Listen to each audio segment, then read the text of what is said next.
برطانوی شاہی خاندان کو کون نہیں جانتا۔ یہ خاندان برطانیہ اور اس کی ماتحت ریاستوں پر حکومت کرتا چلا آ رہا ہے۔ ہماری آج کی ویڈیو اسی خاندان کی سربراہ ملکہ الزبتھ سیکنڈ کے بارے میں ہے، جو تقریباً 70 سال سے اس حکومت کو سنبھالے ہوئے تھی۔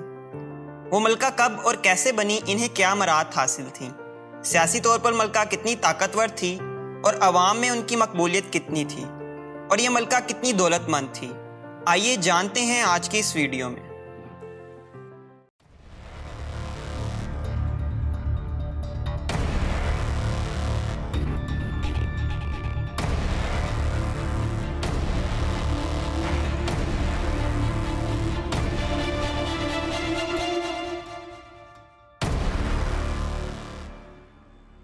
السلام علیکم فرینڈز، میرا نام ہے ایان اور آپ دیکھ رہے ہیں world of info T V. دوسری جنگ عظیم سے 3 سال پہلے یعنی 1936 میں شہزادی کے دادا یعنی اس وقت کے بادشاہ کا انتقال ہو گیا۔ بادشاہ کے بڑے بیٹے ایڈورڈ یعنی شہزادی الزبتھ کے تایا نے تخت سنبھال لیا۔ اس وقت کوئی یہ تصور بھی نہیں کر سکتا تھا کہ ایک دن شہزادی الزبتھ یہ تخت سنبھالیں گی۔ البتہ حیران کن طور پر کنگ ایڈورڈ نے یہ تخت چھوڑ دیا۔ کنگ ایڈورڈ کے تخت چھوڑنے کے بعد اس کے بھائی اور شہزادی الزبتھ کے والد بادشاہ بن گئے۔ اس وقت اس شہزادی کی عمر محض 10 سال تھی۔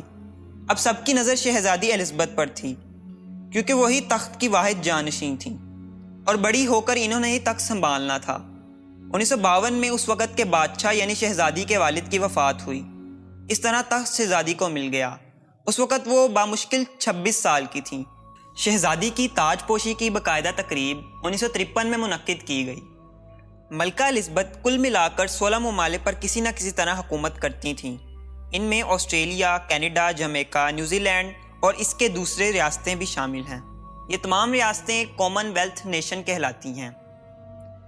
ویسے تو ملکہ کو خود گاڑی چلانے کی ضرورت نہیں پیش آتی تھی، لیکن اگر وہ کبھی گاڑی چلاتی تو اس کے لیے ملکہ کو لائسنس کی ضرورت نہیں ہوتی تھی۔ اسی طرح ملکہ الزبتھ کو برطانوی پاسپورٹ کی ضرورت نہیں تھی۔ وہ بغیر پاسپورٹ کے کہیں بھی سفر کرتی تھیں۔ برطانوی قانون کے مطابق ملکہ قانون سے بالاتر تھیں اور ان پر کوئی بھی مقدمہ یا قانونی کارروائی نہیں کی جا سکتی تھی۔ ملکہ کے لیے ٹیکس ادا کرنا لازم نہیں تھا، البتہ وہ اپنی مرضی سے ٹیکس ادا کرتی تھیں۔ دوستو، بہت سے لوگ یہ نہیں جانتے کہ شہزادہ فلپ یعنی ملکہ کا شوہر پیدائشی طور پر برطانوی نہیں تھا، بلکہ وہ یونانی اور ڈنمارک کے شاہی خاندان میں پیدا ہوا۔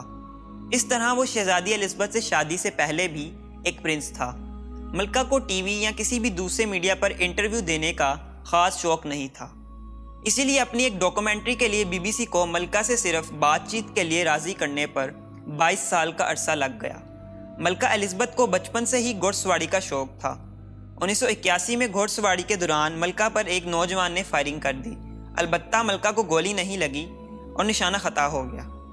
18 برس کی ہونے پر شہزادی نے اپنے والد سے آرمی میں جانے کی خواہش ظاہر کی تھی، اور اس طرح شہزادی الزبتھ اپنے خاندان کی پہلی خواتین تھیں جس نے آرمی جوائن کی تھی۔ انہیں آرمی میں مکینکس اور ملٹری ٹرک ڈرائیونگ کی ٹریننگ دی گئی۔ اس حیثیت سے شہزادی نے دوسری جنگ عظیم میں علامتی طور پر تھوڑا بہت حصہ بھی لیا تھا۔ جدید ٹیکنالوجی کو ملکہ بہت زیادہ پسند کرتی تھیں اور اسے اڈاپٹ بھی کر لیتی تھیں۔ ملکہ الزبتھ نے پہلی بار ای میل 1976 میں بھیجی تھی۔ ملکہ کے پاس ایک شاعر بھی تھا۔ ملکہ الزبتھ کی سالگرہ سال میں 2 بار منائی جاتی تھی۔ ان کی اصل سالگرہ 21 اپریل ہے، جبکہ دوسری سالگرہ تب منائی جاتی تھی جب جون میں کسی دن موسم خوشگوار ہوتا تھا۔ دوستو، ملکہ ہونے کے باوجود ملکہ الزبتھ کا برٹش گورنمنٹ پر مکمل کنٹرول نہیں تھا۔ ملکہ اور بادشاہ کے کردار میں وقت گزرنے کے ساتھ ساتھ کافی کمی آئی ہے۔ ملکہ ریاست کی نمائندہ جبکہ حکومت کا نمائندہ منتخب وزیر اعظم ہوتا ہے۔ حکومت میں ملکہ کا کردار بہت ہی کم ہو چکا ہے۔ 1215 میں میگنا کارٹا معاہدہ کے بعد طے پایا کہ شاہی خاندان کے اختیارات میں کمی کی جائے، اور اس طرح برٹش پارلیمنٹ وجود میں آئی تھی اور اس کے اختیارات میں اضافہ ہوتا چلا گیا، لیکن پارلیمنٹ سب فیصلے خود نہیں کر سکتی۔ اس کے لیے ملکہ کی رضامندی بھی شامل ہوتی ہے۔ ملکہ کے پاس یہ بھی اختیار ہوتا ہے کہ وہ کسی بھی منسٹر یا حکومتی نمائندے کے فیصلے کو رد کر سکے۔ ملکہ پارلیمنٹ بنانے اور ختم کرنے میں اہم کردار ادا کرتی ہے، لیکن اپنا ووٹ نہیں ڈال سکتی۔ کوئی بھی بل پاس کروانا ہو تو اسے پارلیمنٹ کی منظوری کے بعد ملکہ کی منظوری لازمی چاہیے ہوتی ہے۔ ملکہ اور وزیر اعظم کے درمیان ہفتے میں ایک ملاقات لازمی ہوتی ہے جس میں ملکہ کو اہم معاملات پر بریف کیا جاتا ہے۔ ملکہ برطانوی فوج کی کمانڈر اینڈ چیف بھی ہوتی ہے۔ اگر ملک حالت جنگ میں ہوگا تو اس کا اعلان بھی ملکہ کی طرف سے کیا جائے گا۔ ملکہ الزبتھ چرچ آف انگلینڈ کے سربراہ بھی تھیں۔ دوستو، ملکہ الزبتھ محض 6 برس کی عمر میں ہی اپنے گھر کی مالکن بن گئی تھیں۔ یہ نہایت چھوٹا سا گھر تھا جو شہزادی کو تحفے میں دیا گیا تھا۔ اب ملکہ کے ونڈسر کیسل اور بکنگھم پیلس کے علاوہ مختلف مقامات پر 27 پیلس اور بھی تھے۔ ملکہ کے پاس 28 مہنگی ترین گاڑیاں بھی تھیں۔ ویسے تو ملکہ کی کل دولت اور تمام اثاثوں کا پتہ چلانا مشکل ہے، البتہ کہا جاتا ہے وہ برطانوی شاہی خاندان کی سب سے امیر فرد تھیں۔ ایک اندازے کے مطابق ملکہ کی کل دولت 530 ملین $US سے 11 بلین $US تک تھی۔ ملکہ کا تاج تقریباً 3 سے 5 بلین پاؤنڈز کی مالیت کا ہے اور اس کا وزن 1.5 کلو سے بھی زیادہ ہے۔ اسے سونے، چاندی اور پلاٹینیم سے بنایا گیا ہے اور اس پر طرح طرح کے بیش قیمتی ہیرے لگائے گئے ہیں۔ کوہ نور، جسے دنیا کا سب سے قیمتی اور سب سے بڑا ہیرا ایک زمانے تک سمجھا جاتا تھا، وہ بھی ملکہ کے تاج کا حصہ ہے۔ دلچسپ بات یہ ہے کہ ملکہ کے تاج پر مختلف ریاستوں کی علامتیں بھی نقش کی گئی ہیں جہاں وہ حکومت کرتی تھیں۔ اس کے علاوہ ملکہ کے پاس اپنی کیش مشین بھی تھی، یعنی ان کو کسی بینک جانے کی ضرورت نہیں تھی۔ دوستو، ملکہ الزبتھ کی اب عمر تقریباً 96 سال تھی اور انہیں تخت سنبھالے 70 سال ہو چکے تھے۔ ان کا دور حکومت برطانوی شاہی خاندان کا اب تک کا سب سے لمبا دور حکومت تھا۔ اس عرصے میں UK کے 14 وزیر اعظم بدلے جا چکے تھے۔ 1939 میں دوسری جنگ عظیم شروع ہوئی۔ اس وقت شہزادی کے والد تخت سنبھال چکے تھے۔ شہزادی کی والدہ کو ملک چھوڑنے کی تجاویز دی گئی تھی اور شہزادی الزبتھ اور ان کی چھوٹی بہن کو لندن کے ہنگاموں سے دور UK میں اسکاٹ لینڈ کے محل میں بھیج دیا گیا۔ اس وقت شہزادی الزبتھ محض 13 سال کی تھیں۔ نومبر 1953 سے مئی 1954 کے عرصے میں ملکہ نے کل 13 ممالک کا دورہ کیا۔ 1969 میں ملکہ کا بڑا بیٹا پرنس چارلز تخت کا جانشین مقرر ہو گیا۔ 1981 میں پرنس چارلز کی لیڈی ڈیانا کے ساتھ شادی ہو گئی۔ 1957 میں شہزادی ڈیانا کی موت پر بھی ملکہ کی جانب سے سر میری کا رویہ دیکھنے میں آیا، جس نے کئی سوالات کو جنم دیا۔ 1986 میں ملکہ نے چین کا بھی دورہ کیا۔ ملکہ الزبتھ کو تخت سنبھالے 50 سال مکمل ہونے پر 2002 میں زبردست جشن منایا گیا۔ 2011 میں ملکہ نے ریپبلک آف آئرلینڈ کا بھی دورہ کیا۔ دوستو، پاکستان 1956 میں اسلامی جمہوریہ پاکستان بنا تھا، یعنی آزادی کے 9 سال تک پاکستان علامتی طور پر برٹش امپائر سے منسلک تھا۔ 1956 میں قانونی طور پر یہ الحاق ختم ہوا، اس لیے پہلے قانونی طور پر ملکہ الزبتھ پاکستان کی بھی ملکہ تھیں۔ ملکہ الزبتھ نے 2 بار پاکستان کا دورہ کیا تھا۔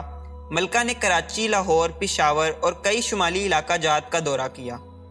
ملکہ نے پاکستان کو اسلام کی ایک بڑی طاقت قرار دیا۔